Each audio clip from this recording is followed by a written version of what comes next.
Halo sahabat, jadi teman-teman yang mencinta inspirasi hidup, jadi kali ini saya akan membahas kisah yang luar biasa seorang ikon teknologi, sosok visioner yang tidak lain dan tidak bukan adalah pendiri Apple Inc. yaitu Steve Jobs. Tanpa basa-basi langsung kita bahas saja ya. Oke kawan-kawan, Steve Jobs itu dia nggak mulai usahanya dari tempat yang glamor. Dia bersama dengan Steve Wozniak, dia memulai perjalanan Apple di garasi. Kisah ini mengajarkan bahwa kita tidak harus memikirkan bahwa usaha itu kita mulai dari tempat yang besar dulu, tempat kecil dulu, bahkan kita bisa menjadi Steve Jobs, the next Steve Jobs.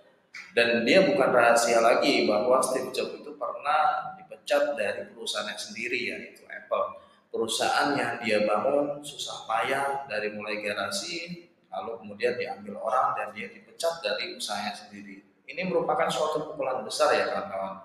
Dan dia gak patah semangat sampai di situ, malah jadi pemicunya untuk meraih kesuksesan yang lebih besar lagi.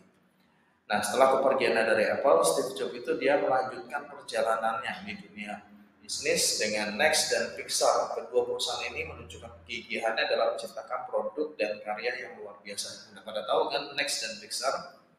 Nah, selanjutnya pada saat dia di Apple, kawan-kawan, si Steve Jobs itu dia mempunyai beberapa produk yang luar biasa. Mungkin kawan-kawan sudah pada punya ya sekarang. Mulai dari iMac yang berwarna-warni, kemudian iPod yang mempopulerkan media digital, lalu iPhone yang merubah cara kita untuk berkomunikasi, dan Steve Jobs pun juga terus menciptakan produk-produk revolusioner yang merubah industri teknologi.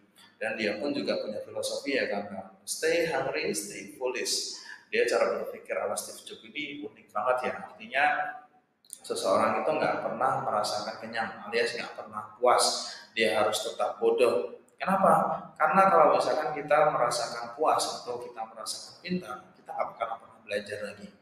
Jadi slogan ini menciptakan diri kita untuk terus berinovasi, selalu mencari tantangan dan berani mengambil untuk resiko. Filosofi stay hungry dan stay foolish ini juga menjadi inspirasi bagi kita semua untuk terus berinovasi dan tidak takut untuk mencoba hal yang baru. Mulai dari perjalanan hidup Steve Jobs ini, kita juga belajar bahwa keberhasilan itu tidak datang tanpa rintangan. Dan dari kisahnya kita dapat mengambil inspirasi untuk tetap gigih, terus belajar, mengejar impian kita, berani mengambil resiko, dan terus untuk berinovasi. Semoga kisah dari Steve Jobs ini menjadi sumber penyemangat bagi kita semua. Jangan lupa untuk like, share, dan subscribe supaya saya terus bisa berbagi kisah-kisah inspiratif lainnya. Sampai jumpa di video berikutnya.